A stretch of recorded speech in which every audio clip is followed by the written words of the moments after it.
কার চেহারা কত সুন্দর, কার গায়ের চামড়া কত সুন্দর, আমার আল্লাহ তাআলা দেখেন না? আল্লাহ তাআলা দেখেন বান্দার অন্তর, কার কলম কত সুন্দর। এজন্যই আল্লাহ তাআলা কুরআনুল কারীমের মধ্যে বলেন, ক্বাদ আফলাহা মান যাক্কাহা, ক্বাদ আফলাহা মান যাক্কাহা ওয়া ক্বাদ খাবা মান দাসসাহা। আল্লাহ তাআলা বলে, এই আত্মাটাকে যে যত সুন্দর করেছে সে তত বেশি সফল।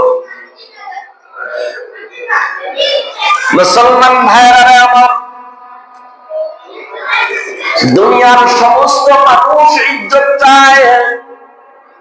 যারা ইজ্জত চায়, আল্লাহ তাআলা কুরআনুল কারীমের সূরা ফাতিরের 10 নম্বর আয়াতের মধ্যে বলেন, যারা ইজ্জত চায়, যারা সম্মান চায়, মর্যাদা চায়, আল্লাহ সুবহানাহু ওয়া তাআলা বলেন তাদের জেনে রাখা উচিত, ফালিল্লাহিল ইজ্জাতু জামিআ, সমস্ত ইজ্জত আর সমস্ত মর্যাদার অধিকারী একমাত্র কে? আরো জোরে বলেন কে?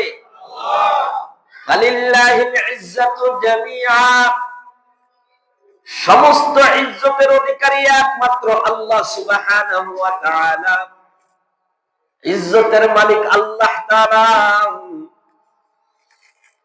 এজন্য আল্লাহ তাআলা কুরআনুল কারীমের আরেক জায়গার মধ্যে বলেন, ওয়া তুইজ্জু মান তাশাউ ওয়া তুযিল্লু মান তাশা। আল্লাহ সুবহানাহু ওয়া তাআলা বলেন, কুলিল্লাহুম্মা মালিকাল মুলকি তু'তিল মুলকা মান তাশাউ ওয়া তানজি'ুল মুলকা মিম্মান তাশা' وتعز من تشاء وتذل من تشاء بيدك الخير إنك على كل شيء قدير। মুসলমান ভাইরা আমার, আল্লাহ সুবহানাহু ওয়া তাআলা বলেন, আল্লাহ তাআলা যাকে ইচ্ছা তাকে আল্লাহ তাআলা ক্ষমতা দান করেন, আর আল্লাহ তাআলা যাকে ইচ্ছা তার কাছ থেকে ক্ষমতা ছিনিয়ে নেন। আপনি আমি হয়তো পরিকল্পনা করব 2041 সাল পর্যন্ত থাকবো, কিন্তু ক্ষমতা দেওয়ার মালিক কে? আবার এই ক্ষমতা নেওয়ার মালিকও কে? আফসোস, আমরা ভুলে যাই যে সমস্ত ক্ষমতা দেওয়ার মালিক যেমন আল্লাহ, সেই ক্ষমতা ছিনিয়ে নেওয়ার মালিককে চিৎকার করে বলুন না। আর ক্ষমতা পাইলেই যে ইজ্জতওয়ালা হবে এমনটা নয়। অনেকেই মনে করে, মানে আমি ক্ষমতা পাইলাম, এমপি হয়ে গেলাম, মন্ত্রী হয়ে গেলাম, মানে আমি ইজ্জতওয়ালা হলাম। না, এজন্য আল্লাহ তাআলা দেখেন কত সুন্দর করে বলেছেন, তুতিল মুলকা মান তাশা ওয়া তানজি'ুল মুলকা মিম্মান তাশা। যাকে ইচ্ছা ক্ষমতা দান করেন, যাকে ইচ্ছা ক্ষমতা ছিনিয়ে নেন। ক্ষমতা পাইলেই ইজ্জতওয়ালা হবে এই কথা কিন্তু আল্লাহ তাআলা বলেন নাই, বরঞ্চ আলাদা ভাবে আল্লাহ তাআলা বলেন, ওয়া তুইজ্জু মান তাশা ওয়া তুযিল্লু মান তাশা। যাকে ইচ্ছা আল্লাহ তাআলা ইজ্জত দান করেন, আর যাকে ইচ্ছা আল্লাহ তাআলা বেইজ্জতি করেন। এজন্য হাজারো প্রমাণ আছে, হাজারো দৃষ্টান্ত আছে। আল্লাহ সুবহানাহু ওয়া তাআলা এই পৃথিবীতে হাজারো মানুষকে ক্ষমতা দিয়ে চরম বেইজ্জতি করে ছেড়েছেন। কথা ঠিক না বেঠিক?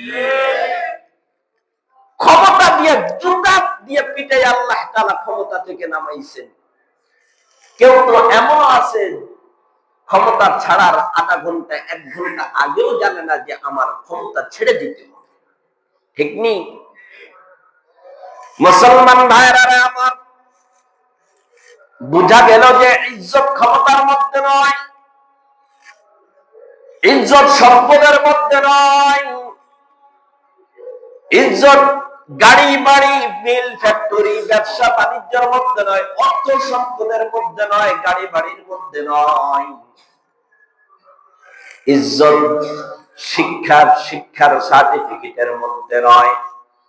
এজন্য আল্লাহ তাআলা সূরা ফাতিরের মধ্যে বলেন, মান ইউরিদুল ইজ্জাতা, যে ইজ্জত চায় সে যেন জেনে রাখে, ফালিল্লাহিল ইজ্জাতু জামিআ, সমস্ত ইজ্জতের অধিকারী একমাত্র আমার আল্লাহ তাআলা।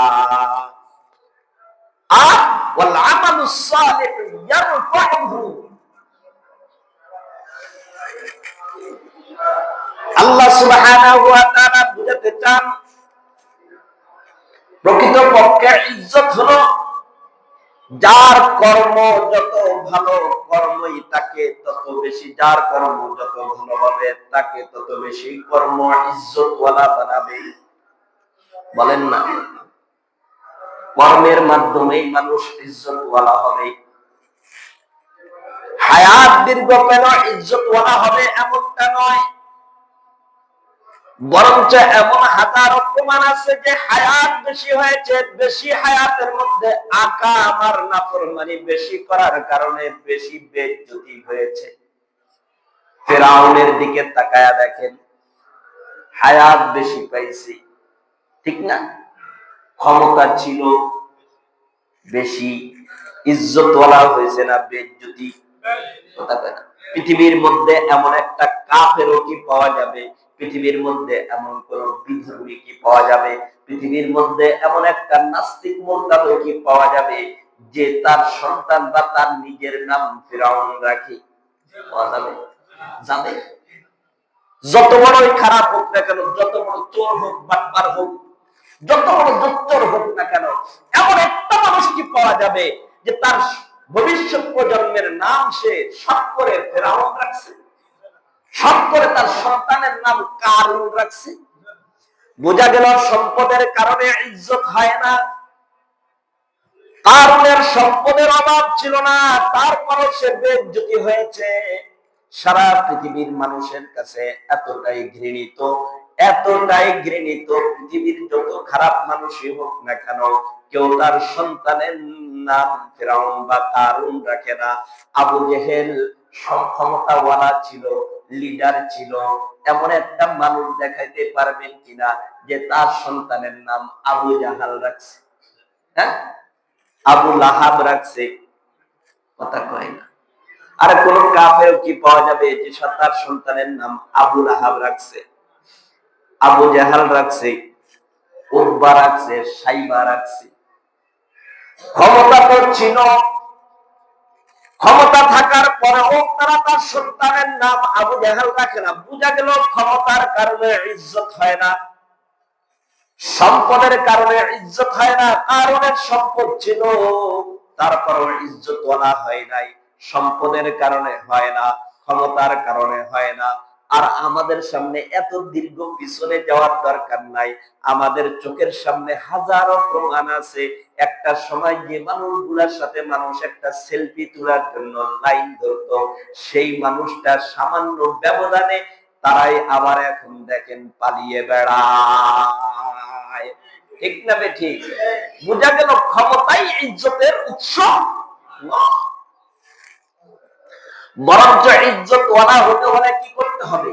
বলে কর্মই মানুষকে ইজ্জতওয়ালা বানায়, আমল মানুষকে ইজ্জতওয়ালা বানায়, কথা মানুষকে ইজ্জতওয়ালা বানায়। বলেন না কি বানায়? কথা মানুষকে ইজ্জতওয়ালা বানায়। যার কথা যত ভালো, যার কথা যত সুন্দর, তার তত বেশি ইজ্জত। যার কথা যত বেশি অসুন্দর, যার কথা যত বেশি খারাপ, হয়তোবা সে ভালো একটা ক্ষমতার মসনদে বসা থাকতে পারে, কিন্তু তার মুখের ভাষা যদি খারাপ হয় তো মানুষ তারে ইজ্জত দেয়নি। কথা কয় না?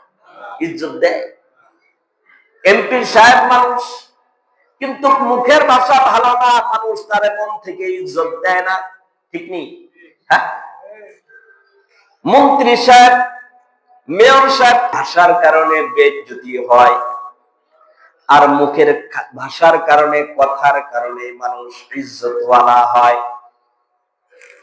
আমাদের দেশের সাবেক প্রধানমন্ত্রী শেখ হাসিনা একবার দুইবারের প্রধানমন্ত্রী নয়, লাগাতার 4 বারের প্রধানমন্ত্রী, নাকি? হ্যাঁ, 3 বারের প্রধানমন্ত্রী। 3 বার কে? 4 বারের প্রধানমন্ত্রী। আবার এর আগে একবার হয়েছে। মোট কয়বার? 5 বারের প্রধানমন্ত্রী। ইজ্জত তো কম ছিল না। প্রধানমন্ত্রী এদেশের সবচাইতে গুরুত্বপূর্ণ পদটা তার দখলে ছিল, ঠিক না? ডাইনে বামে স্যার আর ম্যাডাম বলার মানুষের অভাব ছিল না।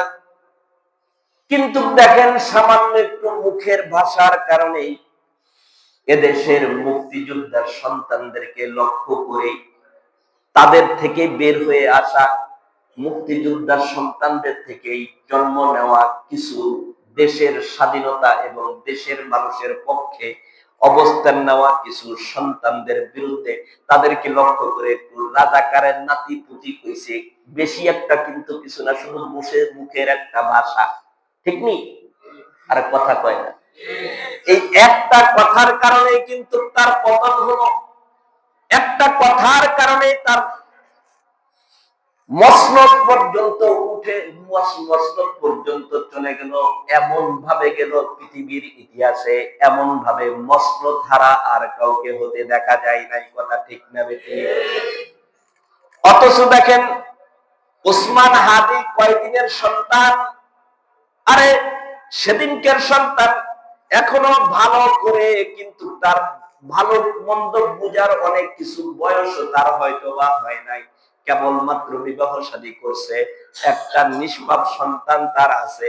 এমন রাজনীতির ভালো কোনো পরিচয় তার নাই, এমন কোন দেশের ভালো কোনো মর্যাদার কোনো মর্যাদার আসীনেও সে আসন্নিত ছিল না, এমন কোন ভালো পরিচয় তার ছিল না। শুধুমাত্র কয়েকটা দিন দেশের জন্য কয়েকটা কথা বলেছে, দেশের মানুষের অধিকারের জন্য মানুষের পাশে দাঁড়িয়েছে, স্বাধীনতার পক্ষে দাঁড়িয়েছে। মানুষের পক্ষে দাঁড়ানোর কারণে, ন্যায় নীতি আর ইনসাফের কথা স্লোগান তোলার কারণে ওসমান হাদি এত সম্মানিত হয়েছে।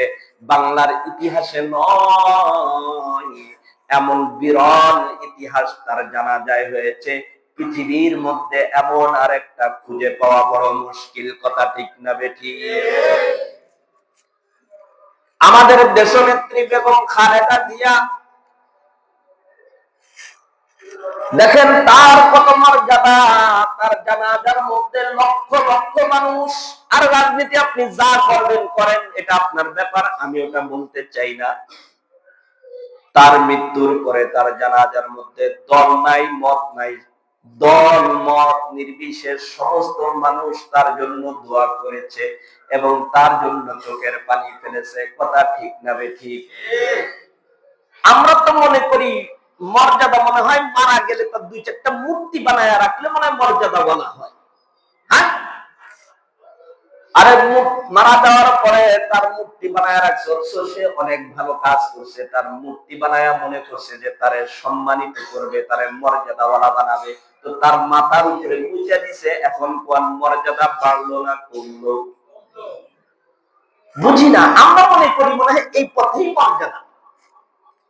আমরা মনে করি তার মনে মনে যদি তার মূর্তি বানানো হয় তাহলে মর্যাদা বাড়বে। তার তো অনেক অনেক ভালো গুণও ছিল, ভালো কাজও ছিল, যার কারণে এদেশের মানুষ তাকে মহাব্বত করত, ভালোবাসত। কিন্তু আবার এমন কিছু কাজ করে বসলো যার কারণে তার মাথার উপরে এদেশের সন্তানরাই প্রস্রাব করে দিল। কথা ঠিক না বেঠিক? অথচ বলেন তো দেখি, এদেশে আল্লামা শাহ আহমদ শফী রহমাতুল্লাহি আলাইহির কয়টা মূর্তি আছে? জোরে বলেন। এদেশের কয়েক টার্মের প্রধানমন্ত্রী ছিল, রাষ্ট্রপতি ছিলেন, ডিসিএসপি ছিলেন, এমপি ছিলেন, মারা গেছেন। এখনো তার জন্য মানুষের অন্তরে হৃদয়ে দল মত নির্বিশেষ ভালোবাসা আছে না নাই? শাইখুল হাদিস আল্লামা আজিজুল হক রহমাতুল্লাহি আলাইহি এদেশের এমপি ছিলেন না, মন্ত্রী ছিলেন না, প্রধানমন্ত্রী